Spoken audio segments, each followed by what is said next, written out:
wassalamu ala asrafil anbiya'i wal mursalin sayyidina Muhammad wa ala alihi washabihi ajmain. Qala rabbi shrah li sadri wa yassir li amri wahlul 'uqdatam min lisani yafqahu qawli. Amma ba'du. Bi barakati wal karamati sultanul awliya sayyidina Syaikhul Qadir Syarif wa bi syafa'ati nabiyina Maulana Muhammad sallallahu alaihi wasallam bi idznillah wa ridallah ya Allah ya la innaka ala kulli syai'in qadir. Alhamdulillah pada malam hari ini kita masih bisa berkumpul bersama, dan yang saya hormati saudara satu seasar, keluarga besar, dan para santri semuanya yang hadir. Baik, kita lanjutkan kajian pada malam hari ini. Di minggu yang lalu kita sudah bahas kajian tentang masalah bagaimana menapaki melangkah mencari ilmu, mencari sosok guru yang terutama adalah berkaitan dengan masalah spiritual. Sekarang saya akan bahas tentang bagaimana sih, maksudnya itu membangun jiwa, membangun karakter yang nantinya akan muncul sesuatu yang menurut orang gaib. Sebetulnya itu yang muncul dari diri kita sendiri itu adalah, bahasa kerennya itu ada auranya gitu loh. Ada auranya.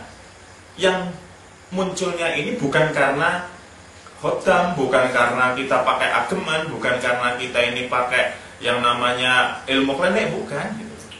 Bagaimana mengolah jiwa sehingga kita memancarkan sebuah energi, yang energi itu memang sama sekali tidak bisa kita rasakan dan orang lain juga nggak bisa merasakan, tapi ada ya, tapi ada. Contohnya gimana? Contohnya adalah orang-orang yang bisa menimbulkan rasa kasih sayang. Orang yang dilihat saja sudah adem, orang yang diajak ngomong saja dari ngomongnya saja sudah enak. Enggak laki, enggak perempuan maksudnya. Kalau ilmu pengasihan muncul aura yang sifatnya adalah mendongkrak daya kita sehingga tujuannya untuk meluluhkan hati lawan jenis. Misalnya itu pengasihan, pelet, itu akan memunculkan aura di dalam diri kita yang sebetulnya aura-aura pengasihan itu adalah tipu daya jin yang menyelimuti diri kita. Jelek orangnya, tapi gara-gara pakai ageman, ya, semar mesem, semenggar nungging, semar nepak, semar ropok, dinggo, semuanya. Ini apa? Jin itu memanipulasi orang yang melihat, seolah-olah kita ini orang yang berwibawa, orang baik. Itu adalah tipu daya jin. Ya. Ketika agemannya dibuang, jelek, gitu kan? Itu banyak seperti itu. Ini contoh yang umum nih, umum. Zaman saya dulu masih bujang itu ya. Ada tayub, itu umumnya orang Jawa tayub, terus tayub ganti lagi ada namanya sintreng, ya kan? Sintreng itu loh, sintreng kayak tayub itu. Itu rata-rata ya, rata-rata penalinya, sindenya itu rata-rata pasang. Kalau mau itu, kalau ketemu aslinya, ya waktu ketemu aslinya nih, rasanya biasa aja, tapi kalau udah naik panggung, waduh luar biasa cantiknya. Ya. Bahasa orang dulu namanya disutren.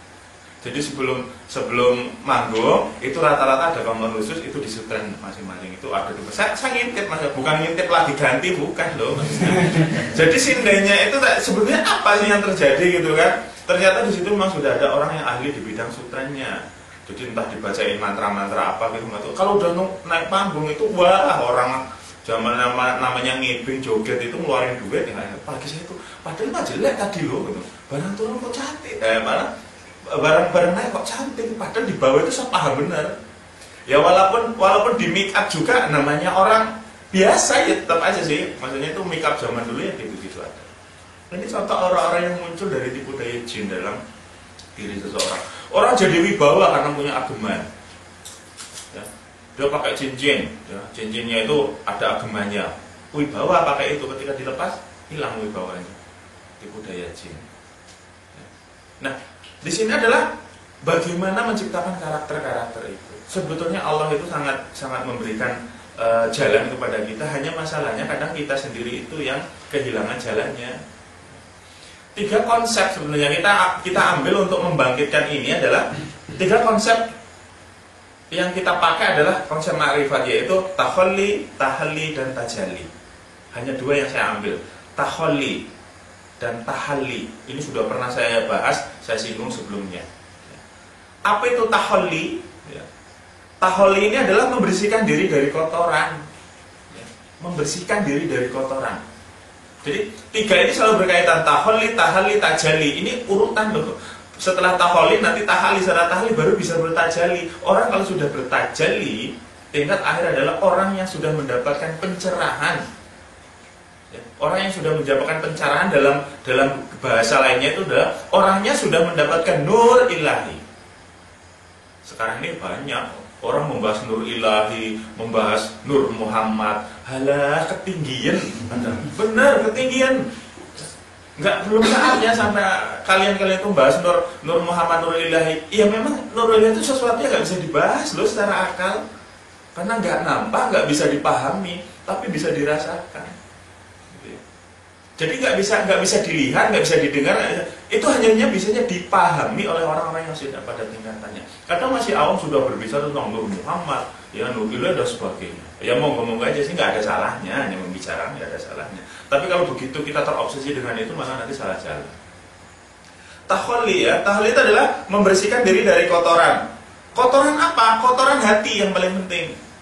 Membersihkan kotoran dohir gampang. Kotoran jasad kamu mandi selesai, mandi wajib jadi, kamu ingin bersuci kamu wudu. Itu adalah konsep membersihkan jasad atau membersihkan dohir kita, wudu. Ya. Sebetulnya wudu itu konsepnya dua, membersihkan dohir juga membersihkan batin sebetulnya. Ya, membasuh muka, membasuh kedua tangan, ya. Terus kemudian membasuh telinga. Terus kemudian membasuh kaki, membasuh kepala. Itu sebenarnya ada maksudnya semua. Tapi kalau mau didar ini sangat panjang. Kita hanya berwudulah, basuhlah, ya, mukamu, kedua tanganmu, terus kemudian sebagian kepalamu, kedua telingamu dan kedua kakimu. Yang paling simpel adalah membasuh muka. Apa yang ada di muka? Ada lubang mata, ada lubang hidung, ada mulut untuk berkumur, ada telinga yang lubangnya dua. Terus kemudian tangan, karena tangan itu ada di perilaku. Tangan dan kaki ini lelaku. Dengan tangan kamu berperilaku, kamu mengerjakan sesuatu dengan tangan, kamu menggerakkan sesuatu diri kamu dengan kaki. Kamu tangan sering berbuat maksiat, kaki berbuat maksiat, mata berbuat maksiat, hidung berbuat maksiat, kuping maksiat, kepala ini maksudnya adalah otak kita. Membasuh kepala itu yang dibasuh adalah kepalanya, hakikatnya dibasuh itu adalah otaknya. Membasuh muka itu hakikatnya adalah membasuh mata, membasuh hidung dan semuanya. Sehingga konsep ini juga kalau dalam ilmu kejawen ini disebut dengan mekek babakan hawa sama. Jadi orang ingin membersihkan hati itu 9 lubang yang harus dimekek itu dijaga. Jangan sampai 9 ini adalah kemasukan sesuatu yang buruk. Apa aja yang 9 babakan hawa sama? Yaitu mata terdiri dari 2 mata. Lubang loh. Lubang sebagai kita untuk melihat sesuatu. Lubang. Hidung 2 lubangnya. Untuk mencium perkara-perkara yang sifatnya baik atau buruk. Telinga ada 2 lubangnya, ada 2 telinga. Ya. Mulut lubangnya 1, sudah 7. Ada 2 lagi. Ya kamu tahu sendiri lubang yang 2. Saya tahu wujudnya tapi namanya nggak tahu. Kalau pengen tahu ya berdiri aja. Ingat, lubang-lubang itu adalah lubang-lubang tempat yang menghasilkan sesuatu yang buruk, kalau dia membuang sesuatu yang buruk. Ya. Mata pagi hari kamu habis bangun tidur, apa sih yang keluar dari mata? Ya, kuping yang keluar dari kuping itu apa? Yang keluar dari hidung itu apa? Yang keluar dari jalan depan apa? Jalan belakang apa? Ada yang bagus? Enggak ada.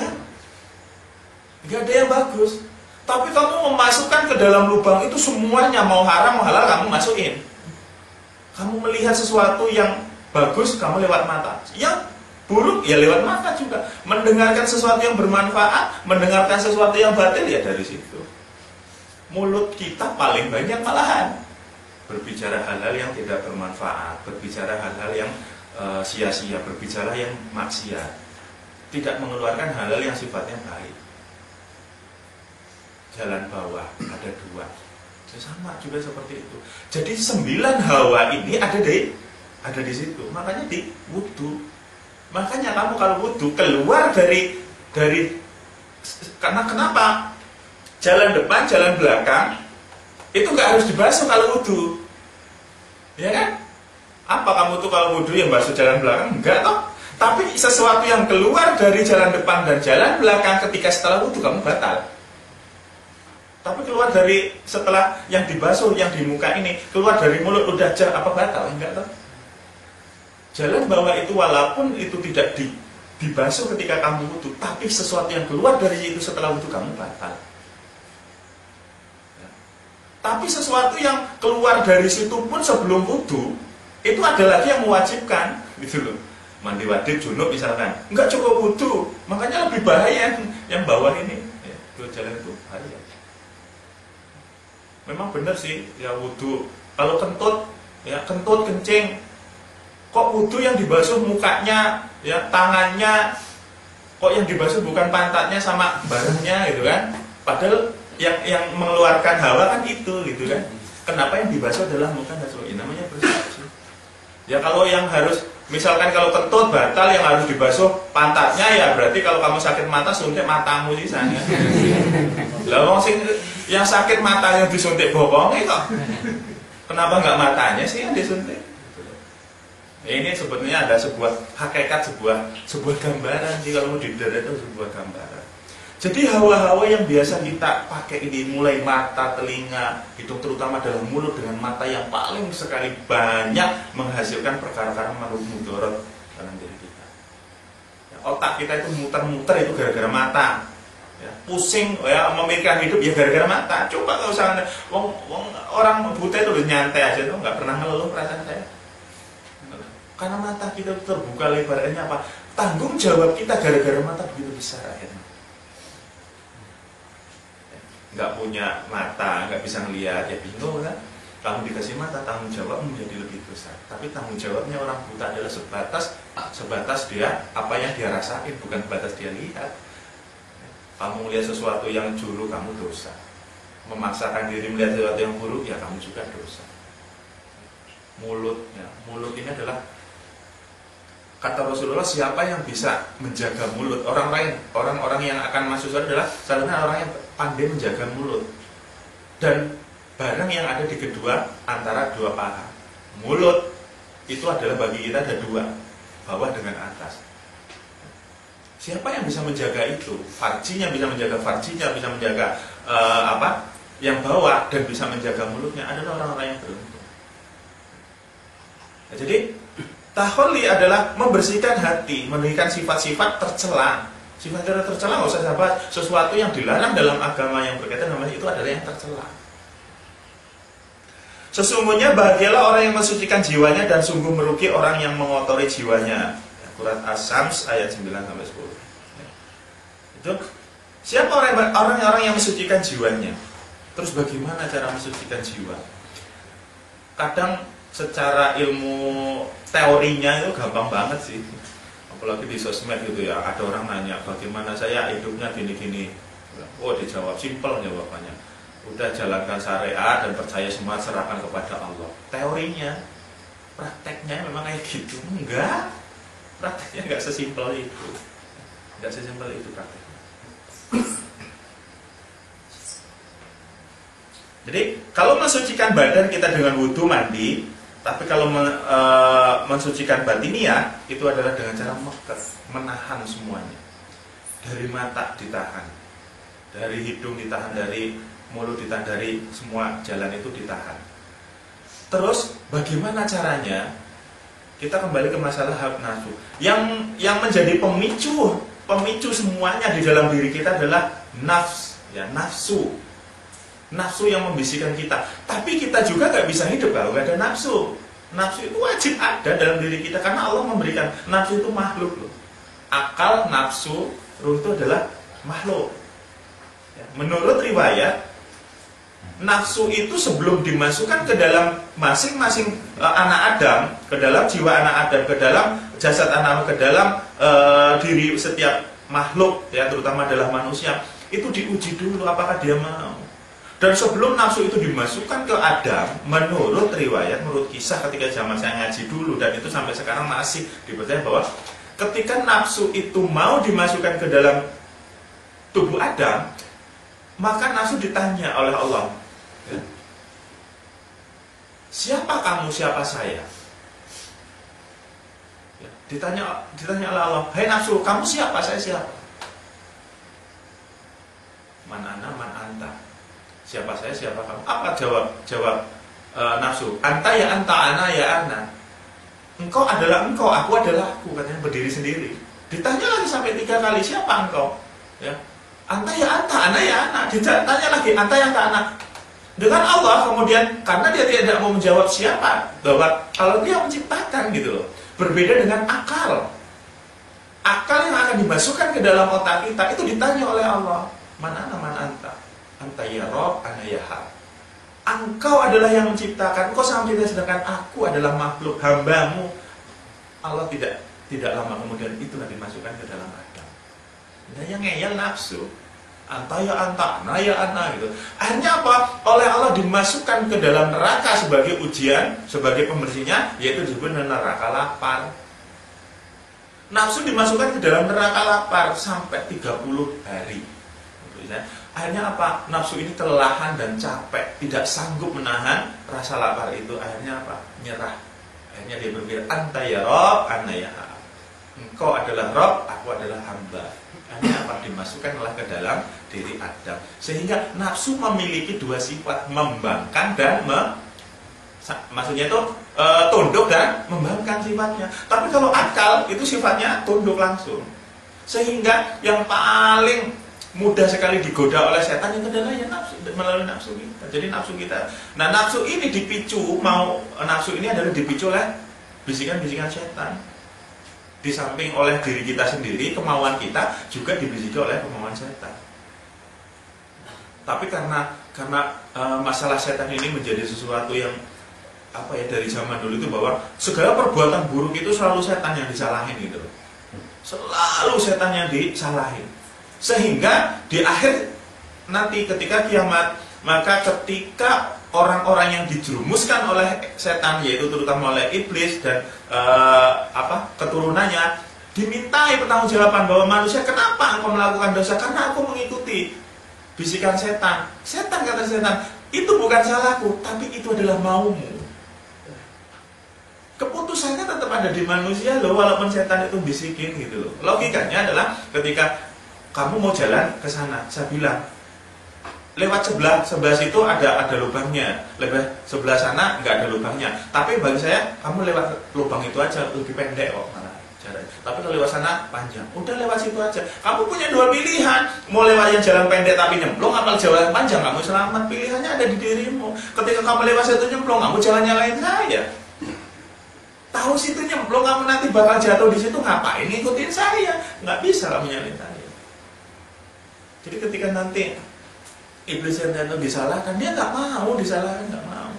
Itu adalah kemauan. Karena apa? Di setiap diri manusia selalu diberi pilihan. Maka jangan menyalahkan takdir pada kita. Kita nggak boleh nyalain takdir. Takdir itu sudah pasti. Tapi takdir Allah itu sangat-sangat rahasia. Apakah Allah itu menakdirkan sesuatu itu adalah langsung konstan atau bervariabel? Kita nggak, konstan itu tetap atau bervariabel berubah. Menurut riwayat, ada yang berubah, ada yang konstan. Maksudnya terus ketepatannya, misalnya gini. Kematian orang sudah ditentukan. Yang saya tanya caranya mati itu loh. Ya. Bisa jadi Allah menentukan kematian seseorang, matinya tanggal sekian, jam sekian, kalau dia melakukan ini. Tapi kalau dia melakukan ini, nanti matinya begini. Kalau melakukan ini, nanti matinya begini. Kalau melakukan ini, kematian. Berarti ternyata pilihan takdir itu sangat banyak. Logikanya apa? Begini aja. Kamu nyoba aja deh. Nyoba, tangan ini disilat. Ditungguinnya mati enggak gitu ya. Ada 2 pilihan loh. Kamu yakin itu akan mati kalau kamu melakukan itu, tapi belum tentu nanti mati, kan gitu pilihannya. Maka ini takdir, kamu nggak bisa memahaminya, nggak bisa. Bisa saja Allah, oh kamu walaupun melakukan itu tetap tak pegang nyawamu, nggak bakal mati. Tapi bisa jadi sebetulnya kamu matinya besok ketabrak tronton misalnya. Tapi karena kamu menginginkan itu, ya udah dimatiin sekarang. Bukan sekarang, matinya besok gitu loh. Jadwalnya besok tapi ketabrak tronton. Tapi karena kamu mintanya disilet, ya udah disengsarain dulu, matinya besok. Kita nggak ngerti takdir, tidak usah nyalain takdir. Takdir itu sebenarnya manusia itu diberi pilihan dalam hidup. Baik buruk itu pilihan, surga neraka pilihan. Oh, Kalau manusia, kalau Allah itu ada yang bilang manusia itu sudah ditentukan masuk neraka dan masuk surga sudah ditentukan. Berarti Allah ini arogan dong. Kalau sudah menentukan bahwa ketika masih di dalam rahim ibunya bahwa oh ini nanti masuk neraka. Ya kok Allah langsung menentukan masuk neraka, lo buat apa diciptakan manusia? Karena Allah itu Maha Pengasih Penyayang, Masya Ghafurur Rahimnya kemana gitu loh. Kalau ternyata Allah sudah menciptakan dari awal bahwa makhluk akan masuk neraka. Setiap bagi saya pemilihan tetap dua. Setiap manusia itu diberi ketetapan dua. Kamu masuk neraka, iya ketetapannya. Tapi kamu juga masuk surga ketepatannya. Tergantung kamu pilih yang mana. Kalau kamu mengikuti jalan ini, Allah menetapkan kamu ke neraka. Tapi kalau kamu memilih ini, Allah menetapkan kamu ke surga. Kita tidak mengerti ketetapan Allah. Ini kalau bicara masalah takdir, intinya jangan nyalain takdir itu aja gitu loh. Jangan nyalain takdir, tapi takdir itu pasti. Tujuannya nyalain setan ini kan. Nyalain setan kalau disalah-salahin. Setan ya usia yang disalahin dari diri kita sendiri. Jadi di dalam nafsu itu kita tidak bisa menyalahkan setan. Kita pilihannya ada dalam diri kita. Jadi dengan rangka puasa itu nafsu menjadi begitu lemah sehingga nafsu ini tunduk kepada Allah dan menyatakan bahwa anta ya Rabb, ana ya Hab. Engkau adalah Rabbku, aku adalah hamba ini yang dimasukkan ke dalam Adam dan terus keturunan sampai hari ini sampai sekarang ini kita ada nafsu masing-masing di situ. Kalau bahas nafsu ada lagi nanti nafsunya beda-beda. Nafsu itu sangat dibutuhkan oleh kita. Tanpa adanya nafsu maka tidak ada gairah dalam hidup karena gairah timbul dari nafsu. Gairah itu maksudnya kecenderungan untuk melakukan sesuatu. Ya. Tanpa adanya kecenderungan nafsu, mungkin kita nggak bisa punya HP, nggak ada lihat kayak ini, nggak ketemunya nggak ada kalau nggak ada nafsu. Pengen termasuk ya hidup lah ya. Kamu kok nggak punya nafsu makan, mau dia? Ya nafsu itu wajib kok ada. Tapi ya seperlu-perlunya nafsu itu adalah yang terbaik adalah orang yang mampu mengontrolnya.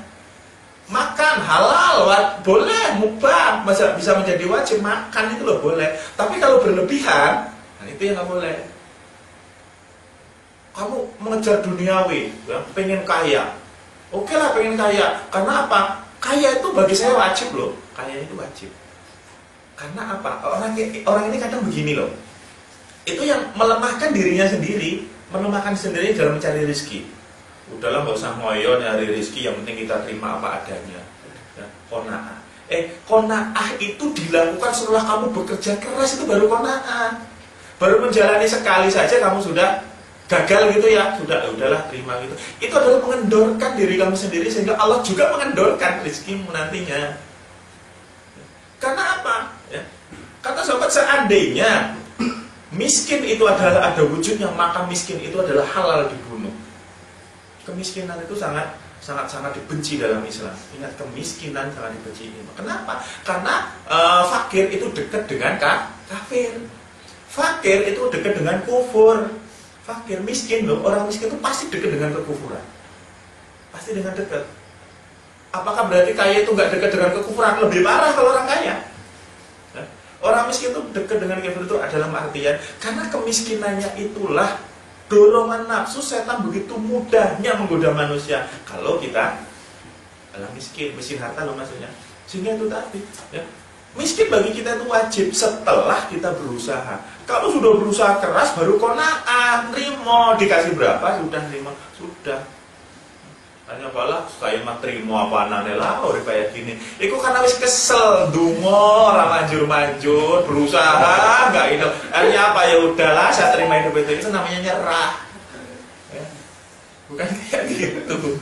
Ya. Konsep kita mencari rezeki enggak kejernya karena apa? Nafsu loh.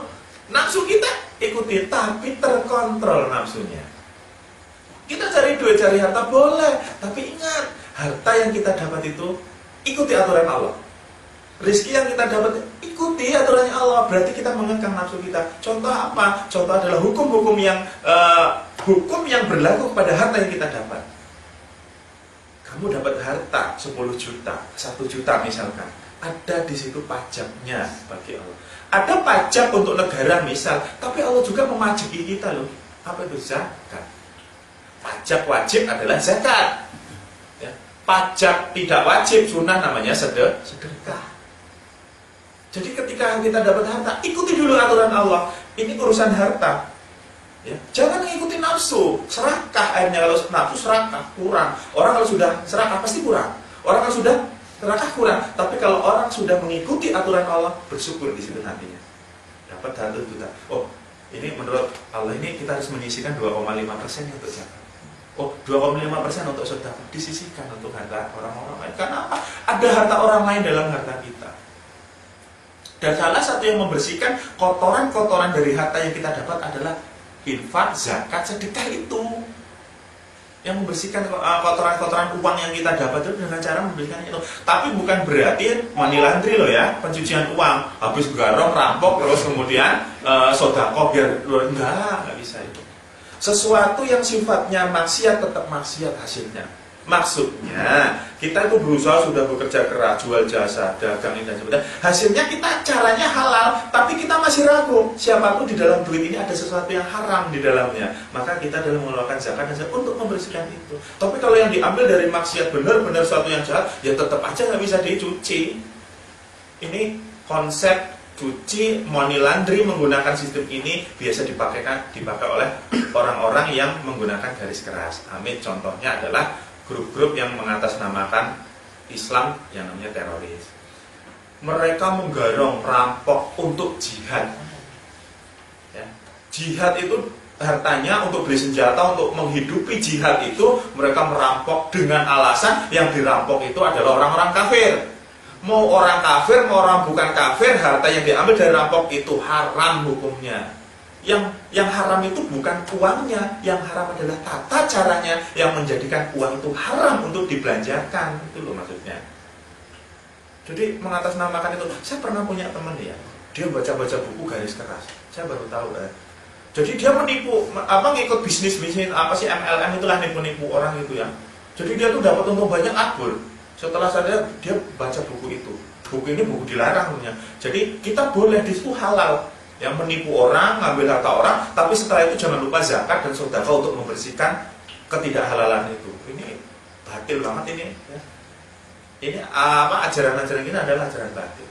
Nggak bisa. Kita tidak bisa. Kita itu tuh nggak bisa memastikan bahwa harta kita ini adalah halal itu dengan cara ini, nggak bisa.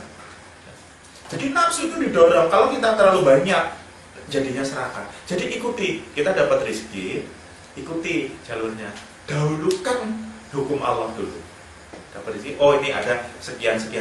Baru setelah sisanya untuk hak Allah, yaitu zakat dan sedekah, sisanya untuk kewajiban-kewajiban yang memang di atas namakan diri kita. Misal, kita ini punya anak, punya istri, wajib untuk anak istri dulu. Silakan untuk anak istri. Oh, satu kurang kondisi sabar. Ya, boleh sisanya ini rokok mah. Jadi untuk anak ini cukup, anak bayaran sekolah ini dulu. Terus kemudian istri untuk belanja setiap hari cukup. Oh cukup, masih sisa 500 misalkan. Lihat berikutnya orang tua. Yo jangan terbanak, oh masih sisa 500, masih banyak.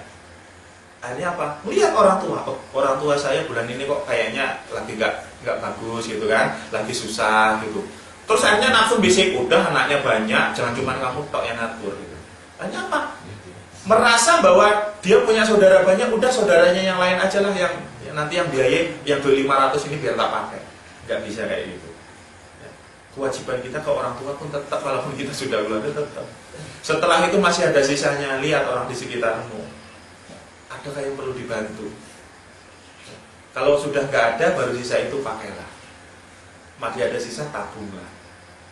Hanya apa? Nafsu, akhirnya terkontrol. Kamu nggak semua gara-gara duit itu terus. Hanya apa? Nafsu yang dikontrol kayak gitu hanya apa? Qanaah itu namanya, kamu nerimo nerima dengan semuanya. Akhirnya apa? Kamu mengeluarkannya jadi ikhlas. Nafsunya menjadi terkontrol. Ini contoh kecil daripada nafsu dalam diri kita mencari harta. Terus kemudian nafsu-nafsu yang lain. Contohnya adalah nafsu birahi. Ya, kecenderungan ingin melakukan hubungan seks. Itu sudah manusiawi dalam tiap diri manusia yang normal, itu kecenderungannya itu. Karena dalam diri manusia ya adanya itu. Kamu sudah mampu harta, sekarang mampu nggak menahan hasrat untuk masalah seks itu secara halal. Ini secara halal, kalau cuma istrinya sudah halal ya ngomong aja.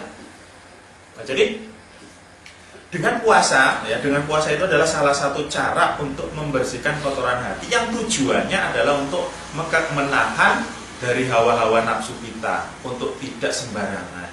Tapi nafsu pun tetap harus ada dalam diri kita. Bukan berarti ada yang nyari gimana sih cara menghilangkan nafsu, nafsu dihilangi modern kita. Gimana kamu mau kerja, gimana kamu menciptakan, bagaimana kamu berkreasi, bagaimana kamu akan menolong orang kalau tanpa didasari sebuah nafsu.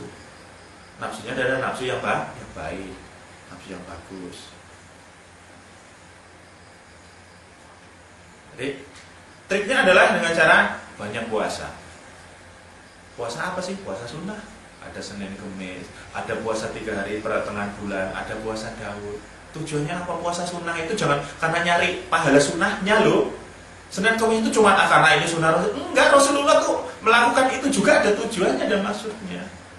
Rasulullah sendiri aja melakukan puasa itu yang orang yang sudah dijamin oleh Allah maksum gitu ya, masih melakukan itu lagi yang banyak dosanya ya puasa buru-buru setahun aja Ramadan dan cuma Ramadan. Seberapa banyak cuma kamu hitung puasa sunnahnya? Puasa sunnah Senin Kamis tujuannya adalah itu melatih bahwa kita itu untuk jadi kalau pas puasa ya benar-benar kamu itu melatih kegawahan nafsu itu benar-benar dicegah banget agar tidak melakukan hal yang buruk. Kalau masih Senin Kamis nggak puas pakai Daud, ya pakai Daud itu sehari puasa, sehari enggak, sehari puasa, sehari enggak, itu bagus, lebih bagus kalau untuk masalah hawa nafsu adalah di puasa Daud. Tapi kalau Senin Kamis, Selasa, Rabu gitu kan masih ada 2 hari leha-leha gitu kan, Kamis, Jumat, Sabtu, Minggu kamu meleha-leha, kadang lupa hasil puasanya. Tapi kalau puasa Daud kan enggak sehari besok, sehari enggak. Atau puasa pertengahan bulan 3 hari, 13, 14, 15 atau 14, 15, 16 pertengahan bulan. Atau kamu menggunakan puasa-puasa mutlak, puasa-puasa ritual mutlak, yaitu puasa seperti mutih boleh, tapi ngebleng jangan lah ya. Kalau ngebleng nggak ada pendampingnya karena kamu kebingungan nanti. Mutih, puasa putih. Ya. Tujuan puasa mutih adalah di samping membersihkan kotoran dohir, kita juga kotoran batinnya. Putih, kita kembali kepada putih. Tapi kalau itu tadi puasa mutih nggak berpuasa, puasa mutih itu bagus loh untuk kesehatan. Karena yang dimakan itu hanya nasi putih, tidak dikontaminasi oleh minyak, lemak, hanya karbohidrat yang akan menjadikan energi. Bayangin coba, minum air putih, nasi putih selama 3 hari, selama seminggu, badan kamu itu tidak terkontaminasi dengan hal-hal yang di luar itu. Bersih badanmu. Jangan puasa itu dari sisi kesehatan aja loh bagus. Malah kadang orang sudah puasa masih saja sakit lah. Puasa bukannya sandingannya es buah, gorengan, ya kan? Yang berlemak, bersantan mangan. Kayaknya itu ketika buka puasa itu dendam hari puasa. Ya gimana? Badanmu selama dari pagi sampai sore itu adalah dibersihkan, malamnya dikotorin lagi. Lah, terus apa manfaatnya? Katanya puasa itu membersihkan dohir dan batin. Enggak, batinmu lo tetap kotor. Karena apa? Kamu itu tadi dendam karena nafsu. Enggak jadi lo puasa orang kayak gini nih. Jangan, aku berhasil puasa 3 hari. Belum tentu puasa. Berhasilnya puasa itu enggak kayak gitu. Jadi ketika kamu puasa itu ingin membersihkan dohir jasadmu, lihat makanannya yang kamu makan. Hati-hati. Makanan itu harus benar-benar dijaga. Karena selama 1 hari kamu sudah membiarkan tubuh ini bereproduksi ulang, ya, merekam seri ulang, ya, lemak-lemak jahat, kemudian sesuatu yang jahat, kolesterol yang dalam badan kita itu sudah dilebur. Hanya apa? Malamnya kamu bukan makan yang berminyak goreng lah, makan pokoknya sesuatu yang itu, akhirnya apa? Tubuh kita terkontaminasi itu lagi. Hanya itulah nggak ada sehatnya. Makanya itu tadi bagi saya puasa mutih itu adalah puasa bagus untuk kesehatan sebenarnya. Terus sifat putih itu adalah kembali ke makna putih, suci, untuk mensucikan diri. Kalau badan kita ini bersih dari kontaminasi yang sifatnya jahat buruk, ya insya Allah pola pikir kita juga nanti bersih. Bayangin aja sesuatu yang nutrisi yang masuk ke dalam otak kita tidak dikontaminasi dengan makanan-makanan yang aneh-aneh. Apalagi makanan haram. Ya. Makanan haram puasa kok sahurnya kalau singkong nyolong, godok singkong nyolong gitu kan. Terus bukannya nyolong rambutan ya kan. Bukan masalah cuma ya halal sangat penting. Jadi salah satunya adalah puasa. Terus selain puasa adalah membiasakan diri sholat malam, mengajarkan diri kita, mengajarkan jiwa kita, mengajarkan dohir kita untuk bangun malam agar tunduk dohir kita ini. Biasanya paksa, nanti tunduk sendiri kok. Kalau sering maksa ngantuk nyalurin paksa, pokoknya kalau udah ngantuk cemplungin palanya dijeding dua, kedinginan, angkat lagi masih ngantuk terus, paksa biar badanmu itu mengikuti pola. Loh, kamu kalau sholat tahajud itu pasti ngantuk, ya sama juga ngantuk. Paksa, pokoknya yakin masih ngantuk, ke kamar mandi cemplungin mata, angkat lagi cemplungin. Pokoknya saya mau latih badan saya. Badan itu kalau nggak dilatih, jam tubuhnya itu akan ngalem terus. Kamu biasa bangunnya jam 5, bangunnya itu jam 6, ya kamu akan gitu jam tubuhnya itu. Terus makanya jamnya diganti. Untuk mengganti jam itu perlu waktu 3 hari sampai 1 minggu. Jadi paksakan 1 minggu kamu jam 2 misalkan, jam 2 paksain. Setiap jam 2 HP itu dihidupin alarmnya, paksa walaupun ngantuk paksa ke kamar mandi jebur pokoknya sampai melek paksa. Sampai seminggu insya Allah jam tubuhnya berubah nanti. Gak usah ditanya setiap jam 2 kamu bangun sendiri. Itu jam tubuh kita. Sebetulnya Allah juga sudah memberi tanda loh jam tubuh itu. Kalau malam pengen kencing, pengen ke belakang jam 2, jam 3. Itu sebenarnya gak usah pakai jam kamu pengen kencing, oh jam 2 gitu. Habis dari kamar mandi turun meneh. Padahal itu adalah Allah yang membangunkanmu dengan cara kamu adalah diberi rasa ingin buang air kecil biar kamu bangun. Nah, buang air kecil masa ditanya bangun kan maksa kamu kan? Sebenarnya langsung lanjut ke oh iya inilah langsung sekalian habis bersuci terus kemudian wudhu sholat. Loh, kamu aja ngatur dirimu sendiri, dohiriyah kamu aja susah loh. Latih paksakan dohir kamu itu seperti itu seminggu. Ya. Rata-rata biasanya seminggu nanti jam tubuh itu udah hanya terbiasa nanti enteng. Berat itu karena kamu baru sehari 2 hari ngerjainnya berat, tapi kalau udah lewat dari 1 minggu enteng nanti. Puasa sudah melatih dirimu. Sekarang sholat malam sanggup enggak? Karena tempat yang paling bagus adalah berdoa, berzikir ya, memanjatkan apa yang kita inginkan itu adalah ketika sholat sepertiga malam itu di antara jam 2 sampai subuh. Itu adalah waktu yang paling baik karena di waktu itu sunyi ya. Masuk terus dingin hawanya, kamu bisa lebih konsentrasi. Ya tadi tempatnya yang enak loh ya, jangan banyak nyamuk. Orang konsentrasi terpak frupongnya nyamuk. Enak ya alasannya banyak nyamuk gitu kan. Ya pakai autan lah. Bakar autan nyamuk. Kalau ngantuk masuk orang ngantuk. Biasakan seperti itu. Sholat malam terus. Tempat diri kamu itu apa sih fungsi dari zikir malam itu? Untuk menempa hati kamu agar selalu ingat, sambung zikrullah. Kalau wirid semua orang bisa wirid loh. Wirid itu ya pakai tasbih itu wirid. Subhanallah, alhamdulillah, alhamdulillah, itu wirid namanya. Tapi zikrullah itu gak ada batasannya. Zikrullah adalah setiap saat. Bisa nggak sih kamu setiap saat zikrullah itu? Kamu sedang naik motor, kamu zikir, bisa nggak? Kamu sedang kerja, selalu ingat Allah. Kamu sedang belajar, kamu ingat Allah. Kecuali di WC jangan ingat. Nanti kamu ngaji lagi di WC, dan namanya di WC ingat Allah malah kiroah gitu kan. Jadi kalau wirid itu dilakukan ketika kamu sedang wirid, tapi kalau malah zikrullah itu bisa nggak kamu setiap saat? Ajarkan hatimu untuk selalu zikrullah. Ketika kamu bekerja, kamu ingat dengan Allah. Ingat dengan Allah itu bukan berarti harus ingat la ilaha illallah. Itu bukan kayak gitu loh zikrullah itu. Contoh nih. Contohnya adalah ketika saya dagang misalkan. Saya lagi dagang gitu, tiba-tiba ada orang beli, ada orang beli gitu, oh dilihat orangnya agak tua gitu ya, orang ngobrol, mana mbak rumahnya, di mana sana, misalkan beli apa, beli jagung, untuk makan itu, berapa, cuma sekilo, ya 10.000 harganya jagungnya tinggal sama-sama mbak di rumah sama mbahnya udah sepuh, ya udah mbak ini tak kasih sedekah saya, mohon doanya semoga saya diberkahi Allah. Pikir itu sebetulnya. Kamu ingat pada Allah. Kamu pulang dapat duit adalah di jalan itu kok ada orang pengemis yang memang orang nggak tahu, kamu ngasih gitu. Itu zikrullah namanya. Sesuatu yang tiba-tiba kamu ngasih, tiba-tiba kamu itu merasa iba terhadap sesuatu, akhirnya kamu menjadi orang yang loman gitu loh, pemberi. Itu berarti sambung sebetulnya zikirnya. Itu sudah nggak dibaca zikirnya. Ininya sudah nyambung sendiri ketika kamu sudah melihat sesuatu itu adalah dengan kerendahan diri. Melihat sesuatu itu yang sifatnya perlu dibantu, kamu nggak mikir orangnya, maksudnya itu nggak pikir-pikir panjang, asli, pikirnya itu udah bagus. Tapi dengan tanpa embel-embel ya, maksudnya tanpa embel karena ingin ria, karena ingin dipuji, bukan itu. Karena muncul dengan sendirinya. Jadi zikir itu harus bagaimana menancapkan zikrullah, selalu ingat Allah dalam setiap dalam setiap lelaku kita, dalam setiap perilaku kita. Kalau wirid semua bisa, wirid itu cuma di mulut, wirid mah la ilaha illallah, la ilaha illallah, la ilaha illallah nancep enggak di sini gitu loh, sambung enggak la ilaha illallah nancep. Tapi dengan orang bisa zikir karena sering wirid, jadinya zikir nanti sering wirid. Panjatkan doa di malam hari, dan terutama adalah banyak-banyaklah istighfar. Ketika malam itu banyak istighfar, ingat dosa-dosa kita. Jangan pernah merasa kita itu nggak ada dosa hari ini. Saya dari seharian di rumah aja kayak nggak ada dosa dong hari ini gitu. Sombong kamu namanya.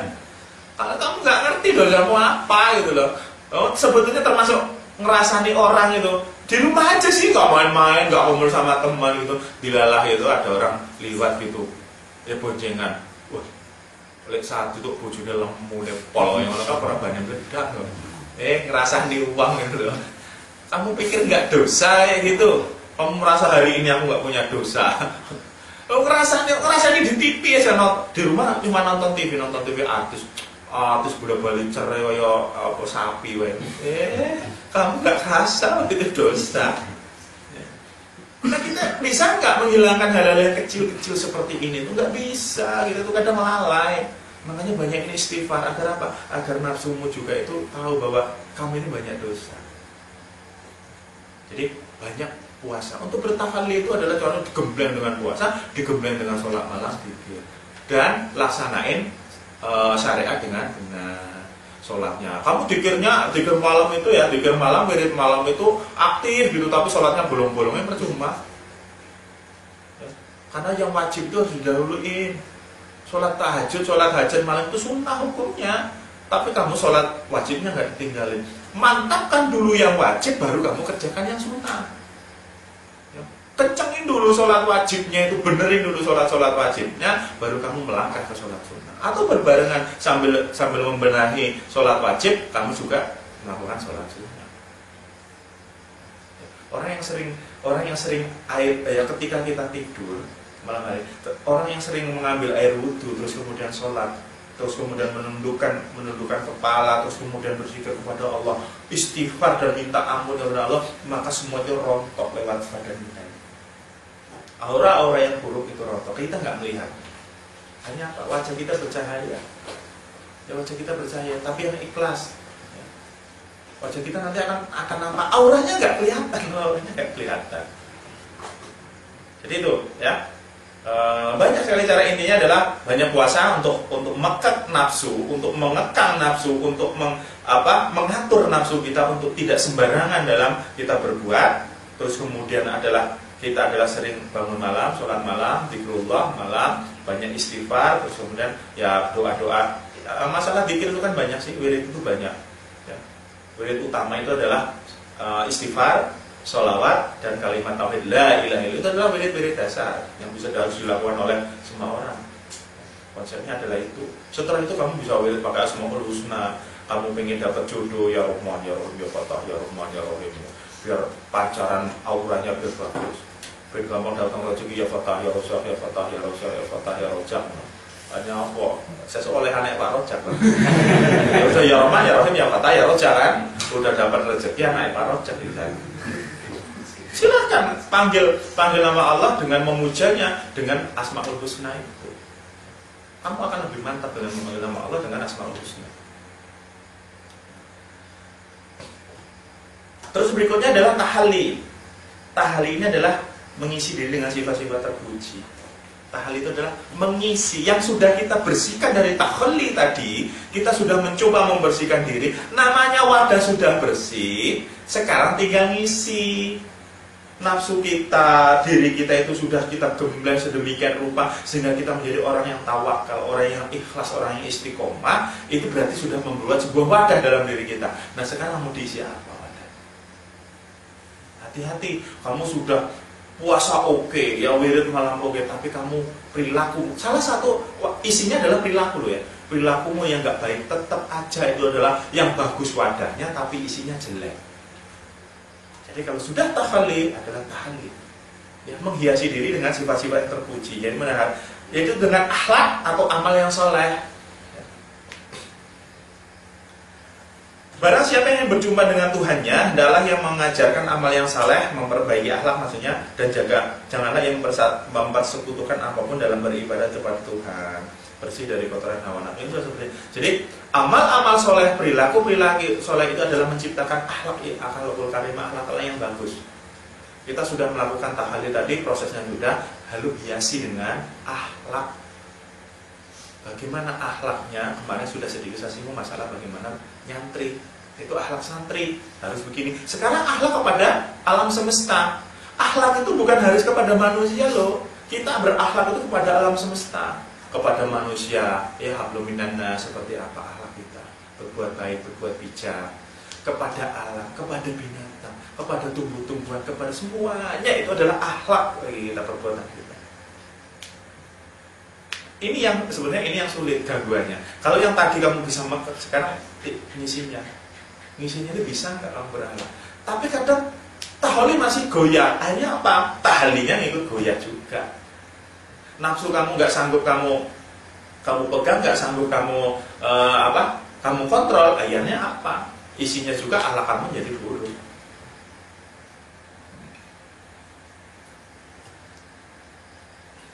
Jadi tujuan perbaikan akhlak ialah membersihkan kolbu, memberikan hati dari kotoran hawa nafsu dan amarah, hingga hati menjadi suci, bersih dan ikhlas bagi hamba yang dapat menerima nur cahaya Tuhan.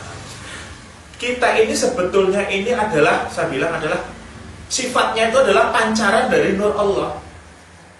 Sifat kita adalah bagian fotokopian yang sangat kecil dari sifat-sifat Allah. Saya sudah pernah bahas, Allah itu maha melihat, kita cuma melihat. Allah maha mendengar, kita cuma bisa mendengar. Maha dengan cuma itu beda. Maha itu berarti segala-galanya. Kalau cuma itu ya namanya cuma lah, gitu kan? Kita itu sebenarnya memiliki sifat-sifat ketuhanan, ya. Kita memiliki sifat itu, tapi kadarnya sangat kecil, terbatas. Jadi untuk bisa mengambil sifat-sifat Allah yang begitu baik, maka diperlukan cermin untuk memantulkan ke dalam diri kita. Cerminnya ya nafsu itu tadi, hati kita. Hati kita kalau sudah kotor oleh nafsu yang kotor nggak bakal sinar nur Allah itu nggak bakal, nurilah itu nggak bakal mantul, itu ya hilang, resep malahan, ya nggak bakal. Itu. Makanya kaca yang bersih adalah yang bisa menerima pantulan. Hati yang bersih adalah yang bisa menerima nur Allah, ya nur ilahi. Nah, jadi perilaku ya, perilaku itu lihat bisa kemarin sudah saya singgung sedikit, seorang guru berperilaku itu sesuai dengan ilmunya. Sekarang kamu bagaimana harus berperilaku di tengah masyarakat? Kamu punya ilmu kebatinan, kamu punya ilmu spiritual, itu harus sesuai perilakunya. Sekarang kadang kita gini, orang itu sudah tertipu dengan yang namanya baju lah ya, busana. Oh, pakai peci, pakai sorban ya, sorbannya kuat betul, untal-untal sampai udah kayak sehetan, kulon, sampai banyak itu ya tampilannya.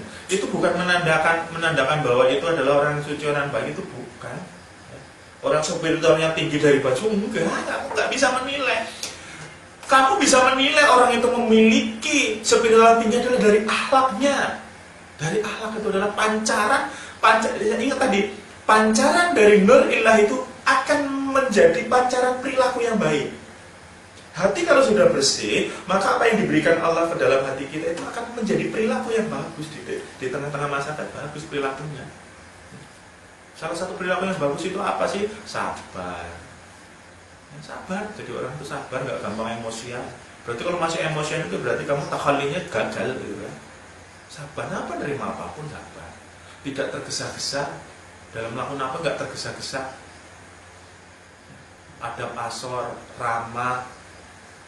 Terus tambah lagi, kita sudah memiliki sifat itu sebetulnya dua ini tahalli sudah dilai, tahalli sudah dilai. Sebetulnya kita sudah memiliki aura yang bagus di depan manusia dulu. Ya. Orang yang mampu mengendalikan hawa nafsunya, terus kemudian mampu menghiasi dirinya dengan perkara-perkara yang akhlak yang soleh, ada yang bagus, maka aura dalam hatimu itu terpancar secara otomatis ke dalam perilaku, dan ada aura-aura goibiyah yang menyelimuti diri kita yang tidak bisa dilihat oleh mata. Auranya bagus, hanya itu muncul begini, saya ini kok melihat orang itu tuh enak gitu loh, padahal ya biasa aja gitu, maksudnya enak gitu ya. Sama sampai ngelihat, kalau saya tuh ngeliat ramai guru saya itu, ya saya senang ngelihatnya aja, udah senang gitu loh, maksudnya senang karena ya itu tadi, mungkin karena akhlak santunnya, perilakunya, toto kromonya seorang guru itu saya suka gitu, makanya timbul rasa suka dari sesama jenis saja suka, dalam artian bukan masalah nafsu birahi loh ya, rasa kesukaan, nyaman, dan merasa yakin terhadap orang itu yang kadang kita nggak bisa memahaminya, nggak bisa, karena apa, ada pancaran-pancaran yang keluar dari hati kita itu yang menyelimuti diri kita, yaitu tadi efek dari perilaku amal-amal soleh. Jadi nggak usah lah yang mau itu pakai jimat, pakai cincin, pakai itu biar orang enggak, benar aja. Aura yang dari jimat dan segini itu adalah tipu daya. Tapi kalau kamu sudah bertahalli, itu benar-benar nur Allah yang menyinari. Pilih mana? Mau jin apa nur ilahi? Nur ilahi itu adalah memancarkan aura yang luar biasa. Jadi, banyak orang tirakat. Ada orang tirakat ya, orangnya nggak muslim loh, maksudnya tuh jauh, bukan muslim, tirakat tapi nyenangkan, yaitu tetap aja aura itu, sifat aura, cahaya energi gaib itu adalah bisa dimiliki oleh siapapun loh. Itu untuk urusan dunia, tapi urusan ukhrawi tidak seperti itu. Karena Allah memberikan sesuatu yang sama dalam urusan duniawi, tapi tidak sama dalam urusan ukhrawi. Orang kafir dengan orang muslim sama-sama diberi rezeki, malah kadang rezeki lebih banyak adalah orang kafir. Tapi urusan halal, urusan ukhrawi nanti pasti Allah akan mendahulukan orang-orang yang menurut dia adalah orang yang pantas sesuai dengan syariat, yang sesuai dengan perintahnya. Sedangkan orang yang keluar dari perintahnya, maka dia akan menghilangkan. Kalau urusan duniawi sama. Walaupun dia itu non muslim, asal dia baik, perilakunya baik, ya tetap aja memancarkan pancaran aura duniawi. Kita juga sama, memancarkan pancaran aura duniawi, tapi ada pancaran ukhrawinya. Siapa? Yaitu dicintai para malaikat. Orang yang tidak menjalankan syariat yang sesuai dengan perintah Allah, bertahalli dan tahalli, maka dia hanya dipandang oleh manusia bagus. Tapi kalau yang kita mengikuti syariat Allah, dipandang manusia bagus, dipandang alam semesta bagus. Ya, malaikat itu akan mendoakan orang-orang yang memang memiliki, yang pantas didoain. Kalau malaikat itu mendoakan orang muslim yang memang dekat dengan Allah, doanya bagus. Tapi malaikat mendoakan orang-orang yang dilaknat oleh Allah, ya doanya jelek, terkutuk gitu. Jadi kalau sudah mengawali tadi hawa nafsu dan perilaku yang bagus, perilaku yang soleh, itu akan memancarkan aura-aura itu, aura yang kadang sulit sekali dipahami. Hanya apa? Timbul rasa nyaman. Ini dari sisi manusia. Belum lagi, apalagi kalau kayak kamu masih muda-muda, memiliki sifat ini, mampu meket, ya, maksudnya mampu menahan nafsu dan menghiasi dengan amal soleh. Perempuan mana sehingga yang tidak terkintil-kintil, ya? Wanita mana yang tidak akan terpaut dengan itu? Kalau wanita itu masih umuran baligh, masih di bawah dewasa, melihatmu itu yang dilihat cakepnya, baik itu aja, cakep, baik itu. Masih umur ya akil balik lah, 12 sampai 18 tahun ini dia kan cakepnya, sampai 20 tahun lah, cowok cakep ganteng, pengen gitu punya suami kayak gitu. Pengennya karena kegantengan, aura dohir. Aura dohir muncul di dalam wajah kita, di dalam tubuh kita yang atletis, dan muncul aura itu aura dohiriyah. Tapi ketika orang yang sudah dewasa, wanita dewasa, dia akan terpicu kepada aura batinnya, yaitu sifat perilaku kita. Dia nggak penting lagi rupa mungkin nggak ganteng-ganteng amat, tapi melihat perilakunya, dia merasa nyaman dan yakin bahwa ketika saya menikah dengan orang itu, hidup saya akan terarah. Itu yang dicari. Wanita-wanita dewasa, bukan wanita-wanita yang masih remaja. Wanita-wanita yang masih belum dewasa itu yang dilihat adalah dohiriyah. Wanita dewasa yang satu lagi seperti apa? Yang pasti, ya saya bilang 99% wanita ini pasti akan memilih pancaran aura ruhania, yaitu pororondo. Nggak percaya? Ya lihat, janda itu kita lihat ke belakang permasalahannya. Dari mana? Ini kita agak keluar sedikit lah ya, tapi masih ada kaitannya loh. Kalau bahas ini kan seru kita. Jadi seorang wanita yang gagal dalam pernikahannya, kita lihat beda dengan meninggal ya. Yang ini yang nggak meninggal, dia bisa cerai karena perilaku suaminya yang buruk, terus kemudian karena ketidakcocokan ini itu, terus ada orang ketiga dan sebagainya lah. Intinya adalah suaminya, terus kemudian dia cerai. Dia sudah pernah mengalami rasa sakit karena suami, akhirnya dia cerai kan. Akhirnya orang ini, wanita ini memiliki rekod, memiliki rekaman yang begitu bagus tentang orang-orang yang buruk, laki-laki yang buruk. Rekamannya bagus karena dia yang direkam adalah suaminya, perilakunya. Hanya ketika dia sudah hidup sendiri, menjanda, terus kemudian dia itu melihat orang ganteng, dia nggak perlu tertarik. Bukan itu, yang dilihat adalah aura rohanianya munculkan, yaitu dari perilaku-perilaku. Lelaki itu kok perilakunya gini-gini, bisa menarik untuk apa? Yang dicari itu adalah perilaku dari orang itu nantinya, bukan lagi masalah wajah. Ya wajah tetap dilihat sih, maksudnya kepantasan tetap dilihat, tapi yang paling dicari itu adalah perilaku, pancaran dari perilaku itu. Ini bukannya apa, kok Pak Den bisa ngomong kayak gitu? Karena survei sudah membuktikan loh. Survei membuktikan. Saya menjadi tempat konsultasi janda itu udah waduh dari setahun ini nggak kehitung lah ya. Dan saya sangat-sangat mempelajari sampai saya membuat sebuah buku, bukan buku sih ya, sebuah catatan lah ya yang saya bagikan di Facebook itu tentang cara pandang saya terhadap wanita.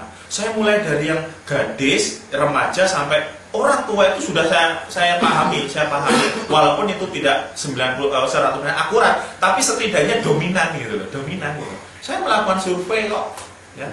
Jadi selama ini mungkin, Pak Den itu dengan wanita itu kok kadang lain jam, menel dan sebagainya, itu bagian dari survei. Bagian survei. Pertama, saya maksudnya itu di sosmed ataupun di web, kadang saya menel. Pertama adalah saya menguji tingkat fisik pertama gitu, pandangan pertama melihat saya seperti apa gitu loh. Saya pancing dengan kalimat, saya pancing dengan sesuatu, itu macam-macam, tanggapannya beda-beda. Oh kalau yang karakternya ini begini, itu saya pahami. Oh karakternya ini, saya nanya, saya tanya, kadang Bapak ini ngapain sih nanya-nanya masa lalu saya gitu, yang udah sih Pak, enggak, bagi saya penting. Masuknya tuh lagi survei saya sebetulnya. Saya tuh malas loh kalau ngobrol nggak tahu masa lalu orang tuh, pasti saya bilang saya nggak mau. Ini tentang perempuan, saya nggak mau ngobrol. Saya tuh pengen tahu apa, bagaimana mental dia bisa berubah seperti itu dari masa lalunya. Ini baru saya bisa, oh ternyata ini gaya dia seperti ini, perilakunya ini, sifatnya ini. Oke, saya simpan. Besok beda lagi sama orang. Ada konsultasi, Pak Den, ya gini-gini, ya saya pahami ke situ sampai akhirnya apa? Ujung-ujungnya yang konsultasi malah demennya harus inti konsultasi. Itu sudah umum. Kenapa? Orang yang jadi mak comblang malah lebih dekat kepada yang dicomblangin kan? Ada cowok dengan cewek, ini sebetulnya suka sama suka. Yang cowok tuh, tolong dong, aku deketin sama dia. Ini si comblangnya ini kan paling dekat dengan perempuan. Malah kena nanti sama dia, malah bukannya. Ya memang benar sih. Dalam ada sebuah kalimat bilang begini, kalau kamu ingin curhat, janganlah curhat dengan lawan jenis. Ketika kamu sudah nyaman dengan lawan jenismu, kamu akan terpikat dengan itu. Memang bahaya kok. Ketika wanita itu curhat kok dengan temennya cowok, itu bahaya, benar. Karena daya pikatnya akan menjadi lebih tinggi. Kenapa? Merasa nyaman. Orang curhat kalau diperhatiin pasti nyaman. Lama-lama sedikit-sedikit nyinggung, akhirnya kan demen. Lamun si yang cowoknya itu masih sendiri lah kalau udah punya istri. Kayak saya lah ya. Sudah punya istri, sudah punya anak, di konsultan sampai jelimet itu kadang ada ya macam wanita itu konsultasi ke saya yang agak tertutup ada. Saya pahami, oh ini memang tertutup nih ya. Karena akhirnya apa? Ya tetap aja nanti terbuka dengan sendirinya. Karena apa? Saya saya pahami sampai benar-benar dia merasa nyaman dan yakin dengan saya, akhirnya sesuatu rahasia akan terbuka. Tapi saya pun tetap menjaga rahasia itu karena saya menghormati orang-orang yang konsul, saya hormati. Dan saya pun memberikan solusi, bukan memberikan janji-janji manis itu enggak. Saya takutnya mereka itu nanti kena diabetes. Saya nggak mau, jadi pokoknya yang mereka inginkan itu kan solusi loh. Curhat itu yang dicari solusi. Kalau sudah nyari solusi terus kenapa saya harus mencari celah? Mereka dicari solusi karena saya agak galak-galak juga kok. Semakin saya galak semakin mereka penasaran, ini gendeng banget. Semakin saya galak ini bapak ini galak, malah merasa tertantang gitu kan. Masa sih nggak bisa deket sama Pak Den kan gitu. Tertantang, ujung-ujungnya tak blok sisanya. Ya kadang teman-teman kok dikiranya itu aminnya ngomong. Apakah semua wanita itu kalau sudah merayu kayak gitu terus lelaki luluh ya lihat dulu. Bukannya saya merasa suci itu enggak merasa suci. Karena jam terbang saya sudah sangat tinggi, jadi akhirnya saya bisa memahami karakter-karakter. Mana ini yang hanya sekedar main-main, mana ini belum lagi saya kontemplasi. Tak masalah gini, tak belas orang demen. Ya, secantik apapun dia kalau saya udah ini siapa dia? Alah model. Udah kayak gitu, udah. Ya. Tapi amit itu tadi. Ketika sudah kamu mungkin suatu saat kamu akan mirip ya dalam kisah hidupnya dengan saya, mungkin mirip suatu saat kamu akan dikonsultasi terutama dan wanita-wanita itu mungkin akan nanti sedikit ada gangguan masalah kejiwaan di diri kamu sendiri loh. Ini yang bahaya. Hanya akan timbul, ini hal wajar dan saya pun merasakan karena saya begitu kasihan, entah rasa apa aja saya juga suka gitu. Ya, itu akan muncul akan muncul. Entah dalam diri kita itu ada yang sama dengan dia nyaman, kita malah jadi tertarik, dia juga tertarik. Tapi untungnya saya itu ya maafnya ngomong karena sudah sering melakukan, akhirnya saya bisa. Ini kalau model gini kayak gini, ini model kayak gini gitu kan. Hanya apa? Untuk mengakalinya saya tuh menerima konsultasi tidak pada satu perempuan. Banyak pilihan dalam artian bahwa kita tidak terfokus kepada satu itu. Saya nggak perlu itu aja yang tuh. Maksudnya orang konsultasi ya tak terima gitu loh ini. Oh ini modelnya perempuan kayak gini, ini kayak gini. Semakin banyak pilihan, akhirnya semakin kita itu otak kita itu tidak terfokus pada satu. Akhirnya apa rasa suka pun menjadi berkurang. Logikanya karena kita punyanya cuma mobil Daihatsu Jigra, pengennya Avanza. Kamu kalau di jalan itu jangan yang dilihat Avanza, lihat yang lain dong. Pick up lewat, kamu lihat Tronton lewat, dilihat. Sing lemu-lemu, Tronton yang gede lemu. Kamu terima. Saya juga ya pernah ketemu yang gede-gede badannya kayak gitu kan.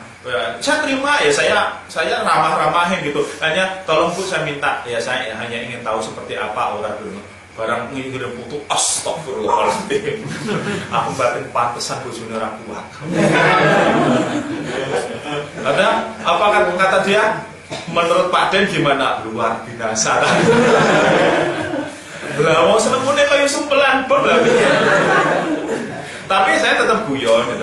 Ada lama-lama juga ya nanti dia apa ya? Ya udahlah menyadari juga. Pokoknya saya kasih solusi gitu ya. Tapi hanya itu ya. Kita memberikan sebuah jalan solusi untuk mereka dan kita pun harus bisa. Pasti nanti di situ ada gangguan terhadap diri kita yang kita sendiri nafsunya akan oleh setan itu terus dibisikin. Oh mumpung dia senang sama kamu, udah deketin aja, kamu iyain dan sebagainya. Kalau kamu merasa udahlah coba-coba, jangan coba-coba loh kayak gitu. Enak, bablas kamu. Nyaman itu bagian dari enak. Kamu enak cacatan ya, amin yang ngomong ya mungkin di antara ya santri-santri yang lama yang udah itu banyak tuh cacatannya gitu ya. Karena nyaman, suruh ngaji terus malah ngecat, cewekan, ini bahas. Hanya apa? Keluar gagal. Enggak jadi salah. Makanya santri di sini kalau sudah ngecat cewek, omong sing ronda dan sebagainya, merasa nyaman. Aku jamin nestoh bahwa barang metu wis gagal. Karena apa? Dia nggak sadar itu ujian. Kalau saya paham itu ujian, ini yang kira-kira mau jadi ya insya Allah gitu ya Pak. Ini kayaknya jadi beneran ya nanti, insya Allah. Tapi kalau walaupun ini nikah tetap nggak jadi. Karena apa?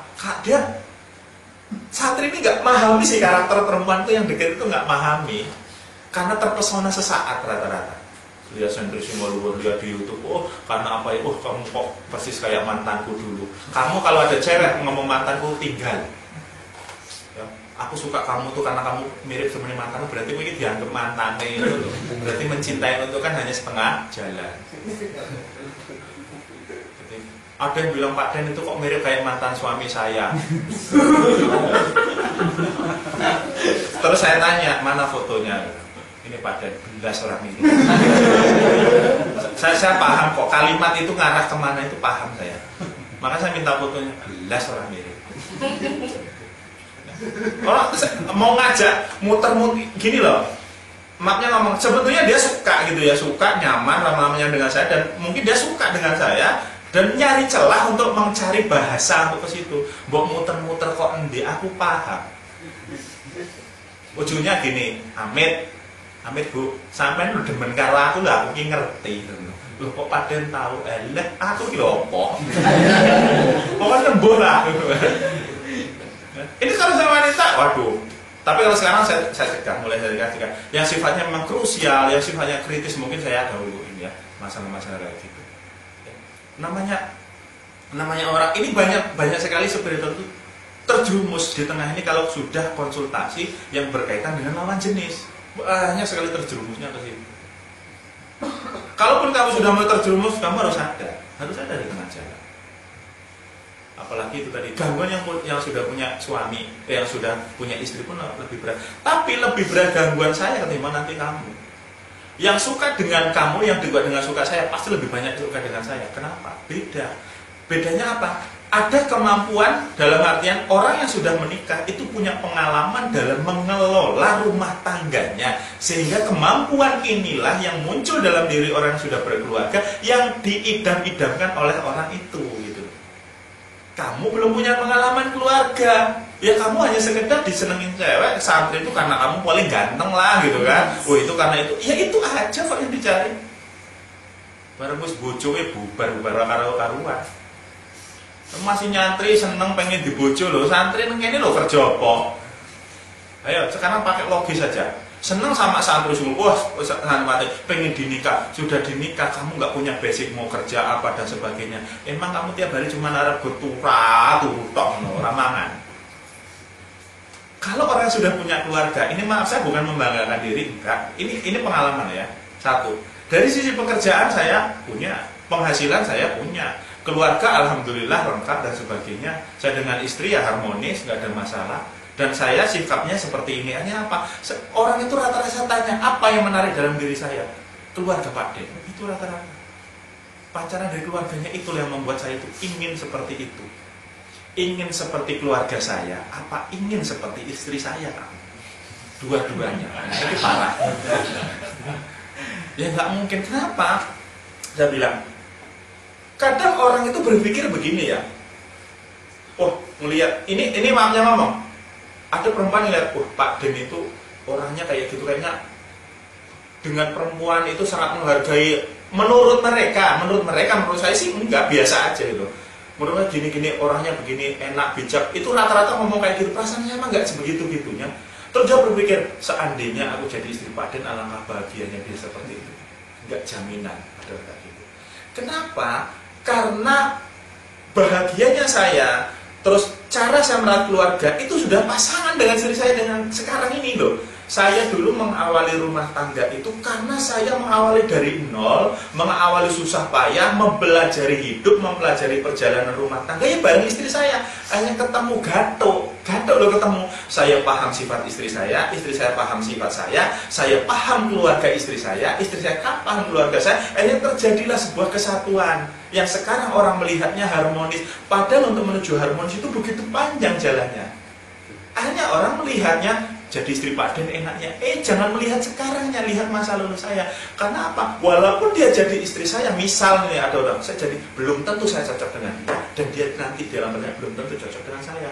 Karena perjalanan cara kerja dari sebuah apa ya?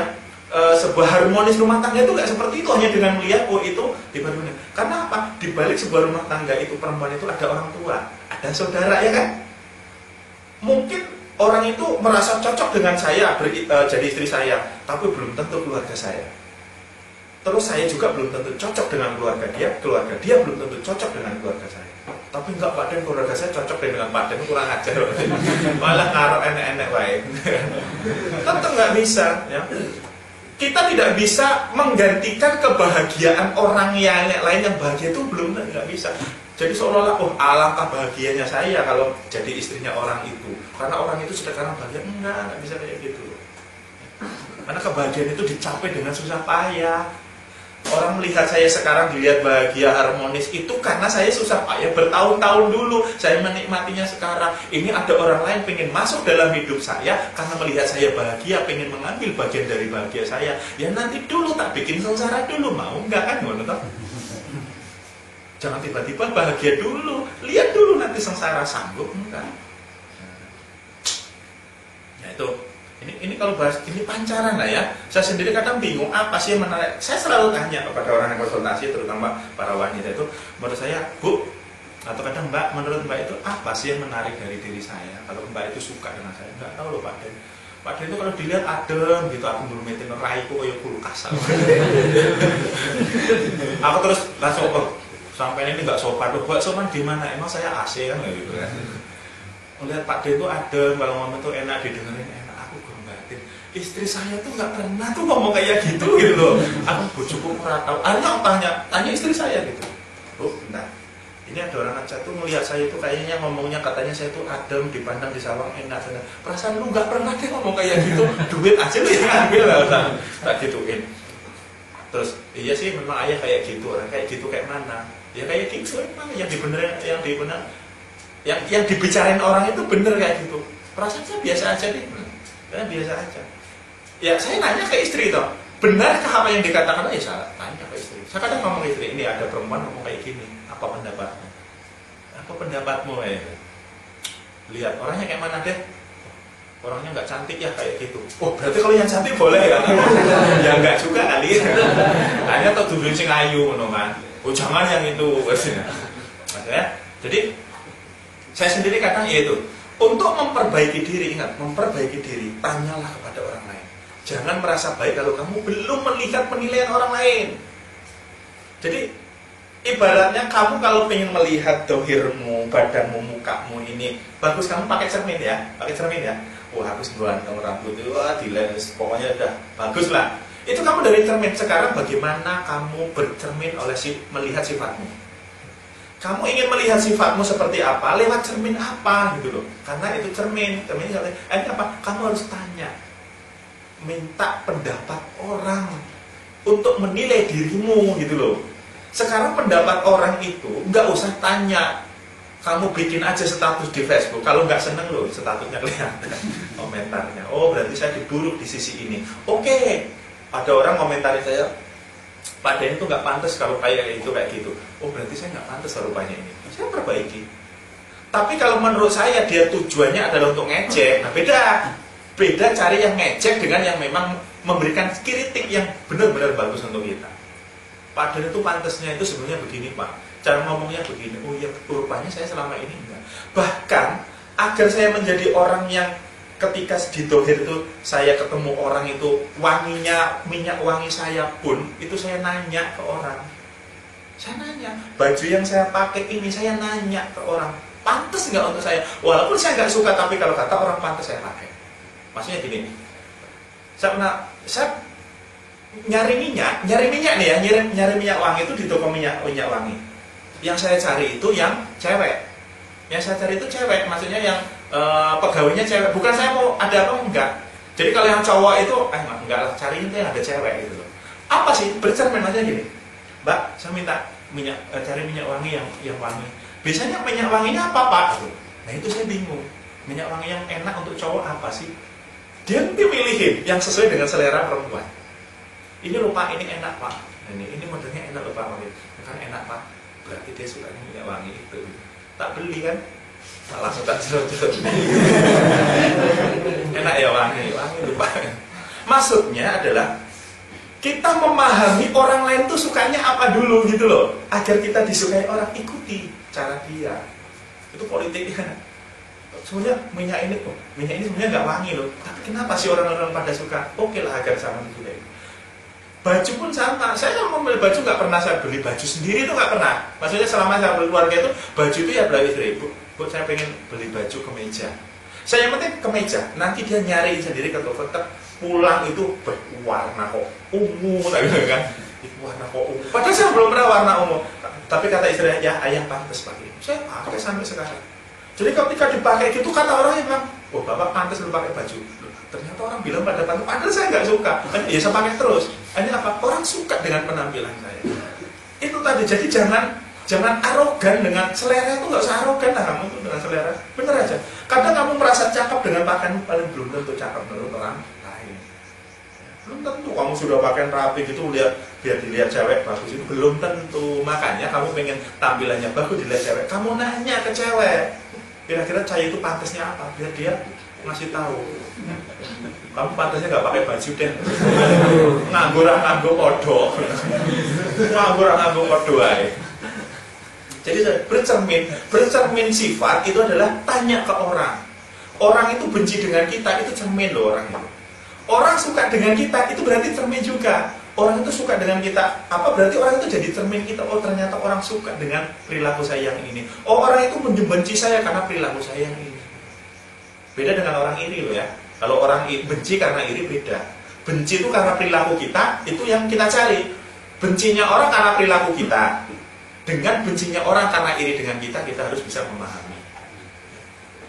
Jadi kalau benci karena perilaku, berarti kita harus merubah perilaku itu. Tapi kalau benci, orang itu benci kita karena iri, maka cara matiin orang itu, apa yang diiriin kamu perbesar bencinya. Misalkan ya, oh Pak Den ini sekarang ini semenjak ini tuh mobilnya baru gitu kan, panas dia itu kan. Allah itu kalau nggak jual jimat, kalau nggak kayak gini, kalau nggak ada ngerjain orang, kalau nggak gendam orang, nggak mungkin gitu. Saya pernah ngalamin kayak gitu ya, pernah itu saya ngalamin itu. Oh mobilnya baru gini, oh berarti orang ini benci karena iri. Allah saya suka yang motor kuahnya. Biar tambah iri. Yang sakit siapa coba? Yang sakit loh dia nanti. Semakin dongkol. Aku ya tepuk tangan gue gitu. Aku tanya, piye? Itu tadi melihat saya pakai ini gimana? Boleh ngomongnya gini. Termasuk teman saya kerja itu ya, sebenarnya sama ada yang bilang kayak gini. Walah tamu-tamunya Pak Den itu di rumah Pak Aum itu kayak gini itu ya diperas dan sebagainya, ada nggak gitu. Besoknya balik sekolah itu, sekolah hanya yang orang ngasih hadiah itu bawa ke sekolah, kasih sama orang-orang pedia. Dia jangan dikasih, panas deh. Yang lainnya dikasih dia enggak. Oh tambah iri kan kapok mau ngapa? Dia yang panas. Caranya membalas orang yang iri itu, perbanyak apa yang diiriin dia, biar dia tambah panas. Namanya panas usil aku bom dewe loh, gesem dewe, ya kesem dewe. Saya itu dulu pernah sama teman di sekolah guru itu kan banyak gitu ya, melihat saya ini jarang, kadang masuk itu hanya jam ngajar itu, kadang saya banyak pergi, kadang seorang mudik itu melihatnya apa ya, maksudnya tuh dikiranya saya itu maksudnya di nomor satu kan di sekolah, jadi saya itu ngelola ini dapat duit ini, padahal saya nggak minta. Hanya lama-lama karena saya ingin menunjukkan bahwa saya itu tidak makan gaji yang begitu banyak dari saya kerja. Besoknya saya bilang gini, gaji saya berapa ini selama sekian 6 bulan, sekitar 6 bulan gaji saya sampai ujian berapa di total. Pak Om ini gajinya sekitar 4,5 juta. Oke, 4,5 juta saya nggak ambil gaji. Gimana caranya? Besok habis ujian kita jalan-jalan ke pantai, nginep di hotel, ambil uang itu. Kaget orang. Beneran ini Pak? Bener. Ambil gaji saya, nggak ambil gajinya, pegang sama bendahara. Besok kita nyari habis liburan, hari ketiga liburan kita nyari hotel, kita nanti liburan ke pantai. Nggak ada mobil, nanti kita nyewa mobil, sehari berapa? Hanya Pak setuju, banyak setuju. Orang terus mikir, nah, itu duit harusnya gaji dipakai malah dihambur-hamburin, tambah panas dia. Terus duitnya dapat dari mana itu orang itu? Ya kan duit saya kan banyak, di rumah punya printer kan saya. Mau print duit aku. Hanya orang namanya orang ini tambah paling ingin tuyul. Iya, tuyul saya banyak. Tuyulku kan online kan. Tuyulku online. Hanya lama-lama orang paham siapa saya. Oh, Pak D itu rumahnya itu punya padepokan di sana, ada tamu, ada ini dan sebagainya. Hanya atau di YouTube baru tahu, oh Pak Om sekarang di YouTube kayak gini. Ya itu saya kerjaannya kayak gitu. Orang-orang yang datang ke rumah, datang dari mana, dari luar negeri dan sebagainya, itu rezeki yang nggak pernah saya minta. Mereka datang sendiri. Emang saya ini siapa sih? Orang dari luar-luar itu tak bel-bel suruh datang? Enggak, mereka datang sendiri ngasih-ngasih. Itu namanya rezeki. Jadi nggak usah iri-iri. Hanya apa? Hanya yang iri itu dikasih sama istri, dikasih tas, dikasih ini. Oh, baik Paul sekarang. Harus udah tahu kan? Nah, kalau sudah kayak gitu, sudah tunduk, sudah ngerti siapa kita, hanya pakai hormat dengan kita. Itu caranya. Jadi dengan orang iri itu nggak usah disindir-sindir di sosmed lah, nggak usah disindir. Kalau ada orang iri itu tadi tambahin. Orang iri HP kita bagus, oh iri lihat HP disindir-sindir. Alah, mentang-mentang gini aja gonta ganti gitu. Besok beliin apel, upload lagi gitu. Wah, tambah panas gitu. HP ini kan pun dibuang kan. Males gue akun gitu kan. Buang HP ini kan kapok. Nah, iri dengki itu caranya begitu. Kamu nggak usah, kita itu ada orang iri dengki membenci kita, nggak usah dibalas dengan sifat yang kasar. Perbaiki diri kita, perbanyak diri kita. Kalau memang itu, ya udah nanti orang itu sadar sendiri kok. Jadi gimana caranya kamu merasa senang disengiti uang itu loh. Ini di contoh nih di sosmed atau di YouTube kadang udah kalah Pak D itu penipuan ini ya, penipuan gini-ginilah ilmunya nggak berapa, aku ketawa, aku senang malah itu. Senang dalam artian berarti ternyata orang nggak ngerti dengan saya gitu. Syukur berarti orang nggak ngerti dengan saya itu kan berarti saya bersyukur gitu loh. Karena selama ini saya punya ini, saya punya kemampuan ini, punya santri, mereka nggak ngerti gitu. Saya punya kenalan, saya punya teman banyak nggak ngerti. Sebatas dia tahu tuh hanya sebatas keilmuan saya toh. Udah tak biarin aja. Terus lama-lama ya bosan sendiri tuh. Karena apa? 1000 kali dia ngomong saya jelek, tapi di orang-orang dekat saya nggak dianggap jelek tuh. Gitu. Lalu dia di sosmed aja nggak kenal saya sama orang mana, nggak ngerti apalagi di YouTube dia komentar, saya juga nggak kenal itu orang mana gitu kan. Entah dia iri atau dengki dengan saya, dia membuat statement yang intinya mengejek saya, silakan aja. Mengejek saya dengan 1000 kali nggak akan mengurangi kapasitas saya, dan dia memuji-muji saya tidak akan menambah kemampuan dalam diri saya. Santai. Jadi bagaimana caranya kita merasa santai dengan rasa iri dan dengki orang? Yang penting kita satu nggak rugi. Kamu dicek sama orang itu nggak rugi loh, bener aja. Oh dasar Indra goblok, apa langsung dari goblok tenang. Kita diomongin orang goblok itu nggak langsung sakal goblok. Begitu juga disanjung, wah Indra pinter, apa langsung dari pinter profesor, botak mana orang. Enggak. Jadi disanjung itu tidak akan, belum tentu menambah kemampuanmu. Kamu dicaci maki belum tentu merendahkan dirimu. Santai aja bro, gitu aja. Santai aja. Yang penting kamu, selama itu kamu punya kemampuan, wah nggak bisa ini, kamu aslinya bisa gitu loh. Ini yang ramai kemarin di sosmed, fotonya saya dengan Gusnya itu suruh terawang, dimasukkan di grup di Facebook, tolong terawang guru besar Padepokan Singo Luhur ini. Tak baca, saya kan punya akun bukan cuma satu, tak baca gitu akunnya gitu. Wah ada yang ngomong itu energinya kecil, ya energinya nggak ini kayak gitu aja dibilang guru besar. Oh biarin, cukup bawa. Ada yang bela gitu ya, kamu yang nggak paham dengan ini. Ya banyak lah ya, namanya orang iri dan sebagainya. Terus saya bilang, ternyata yang merawang-rawang itu rata-rata punya kemampuan spiritual juga lah ya, kemampuan. Tapi kok terawangannya beda-beda. Itu yang bikin saya heran. Ini yang ngomong terawangannya, oh di belakangnya pangeran itu ada sosok ini energinya sekian. Yang satu oh enggak, energinya kecil. Ini Pak Den energinya nggak kelihatan. Ada kayak gitu. Tak bilang, inilah yang saya bilang, terawang-menerawang itu banyak tipu dayanya. Makanya saya tuh terawang-terawang, tapi itu nggak mau karena tipu dayanya banyak banget. Apalagi orang terawang cuma dari foto, itu ada ilmunya loh. Terawang dari foto bukan sembarang tek, karena terawang. Orang itu nggak dirancang untuk bisa menerawang dari foto, nggak dirancang. Ingat, orang manusia tidak dirancang untuk melihat dari foto. Tapi kenapa orang bisa melihat dengan jelas itu? Karena dibantu oleh jin. Makanya saya tuh mending terawang. Nih, berarti Pak siapa? Pak Suyadi ini datang ke sini. Kalau misalnya Pak Suyadi dibawa fotonya, saya mana? Tapi kalau langsung di sini saya bisa terawang, kelihatan wajahnya, wujudnya, auranya ya, kelihatan. Tapi kalau dari foto kayak gini, ini banyak penipuan, banyak pandangan-pandangan semu.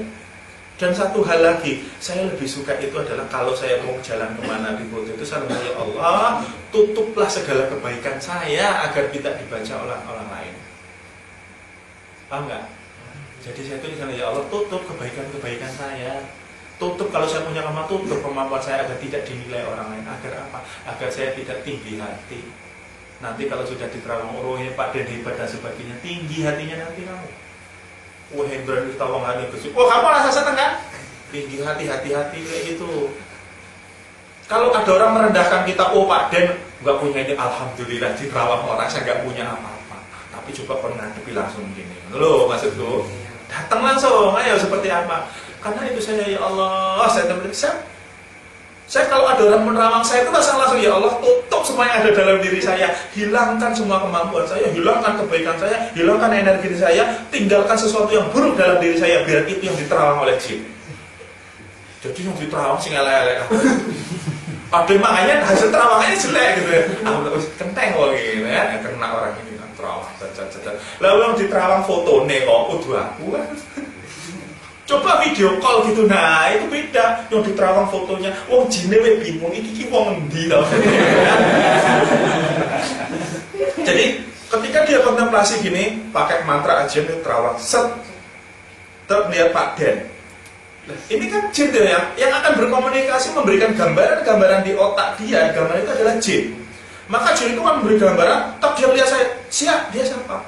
Cuma mikir di sini fotonya sopo, ini fotonya sopo, itu pikir jin itu nggak langsung ketemu loh, jangan langsung tak hebat itu nyampe enggak. Dipikir ini siapa, dilihat was-wasnya, dilihat garisnya, dilihat energinya kemana, itu enggak. Ini apa? Karena dia nggak ketemu basing, enek wong dalam diambil auranya.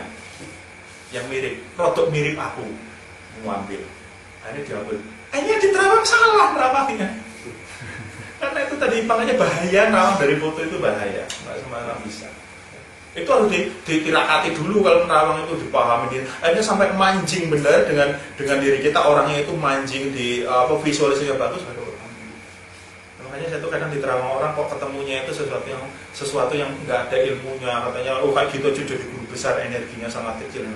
Alhamdulillah, karena ketika kita diterawang dan energi kita besar, itu energi jin yang ada dalam diri kita yang dia merasa diterawang. Nah, jadi gini, ini sama kadang hodam nih ya, misalnya orang ini punya hodam. Yang merawang jin juga kan, orang itu merawang dari jauh, jinnya yang datengin ke kita, hodam kita juga ngerti, podo-podo ngerti, yang merawang aku, belum dia jadi gede, shot energinya gede, sana merawang, oh tiba gede juga. Padahal jinnya dalam diri kita menipu dia. Agar apa? Biar dilihat kita ini bukan orang sembarangan, ada balik, oh energinya gede. Padahal yang ngatur jin. Loh kita diterawang diem aja nggak ngerti. Apa pernah kamu rasa diterawang itu? Ada yang lihat saya, dengarin nggak ada. Manusia itu tidak diberi kemampuan untuk menerawang, itu nggak diberi kemampuan. Banyak itu bantuan jin. Terus kalau Pak Den nerawang, saya nggak bisa nerawang manusia. Ada orang Pak Den bisa nerawang, nggak bisa. Makanya ada orang yang hilang semua. Pak Den tolong terawang ini ada di mana? Ngawur. Gawang HP ku loh. Waktu kehilang hati saya iki loh, udah ketemu. Ingat yang sama siapa ya dulu ke kota Bumi, HP saya hilang loh sampai sekarang nggak ketemu. Kalau saya bisa nerawang barang-barang dohir dan bisa ketemu, harusnya saya nggak kehilangan dong, gitu kan? Itu logikanya. Makanya berarti Pak Den nggak punya kemampuan. Iya memang saya nggak punya kemampuan itu.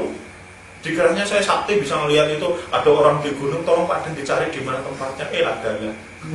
Yang nyari langsung aja nggak ketemu, apalagi saya nyari di rumah kan, terawang nggak ketemu. Tapi kalau menerawang dunia jinnya, karena kita pakai batin, ya dunia jin, kita nggak bisa ke dunia manusia. Gitu. Kalau kita sudah masuk dunia jin, dunia manusia itu ketutup, hilang loh. Kalau kita di dunia manusia, dunia jin hilang. Kita bisa berada di tengah-tengah, ini semu nanti jadinya. Di antara dunia nyata dengan dunia itu, semu itu bisa keliru nanti kamu. Makanya terawang-menerawang itu saya menolak bukan karena itu. Ya memang saya nggak bisa, di samping nggak bisa juga saya takut salah terawang. Mending saya diterawang oleh orang itu, ya nggak apa-apa lah. Jadi ingat, kalau kamu sudah punya kemampuan itu, ketika kemanapun kamu pergi, minta sama ya Allah, tutuplah segala kebaikan dalam diri saya agar tidak dilihat oleh para jin. Tutup, biar kamu itu dianggap orang yang memang nggak berilmu. Lebih baik kamu itu dianggap orang nggak berilmu, tapi nyatanya kamu mampu, daripada kamu sok berilmu tapi nyatanya nol. Ya saya logikanya gitu aja. Saya mending ada orang lah Pak Den itu nggak bisa apa-apa, ya memang nggak bisa apa-apa. Tapi ketika orang datang saya bisa tuh ngapa-ngapain. Gitu. Jadi kembali ya pokok utama. Jadi untuk membangkitkan aura yang terpancar dari cermin akibat dari pantulan dari nur ilahi itu adalah dengan tahalli dan tahalli. Bukan hanya dari dunia manusia saja, malaikat bahkan dari dunia jin juga akan terkesan dengan kita. Jadi nggak usah kamu tirakat Pak nyari ilmu pengasihan ilmu ini, enggak. Perbaiki diri dengan cara itu tadi, insya Allah kamu akan muncul aura-aura bijak orangnya dengan diikuti oleh perilaku amal-amal soleh. Belum tentu kiai yang pintar ceramah dan sebagainya itu adalah orangnya bagus, belum tentu. Karena hati orang itu kita nggak bisa nilai loh.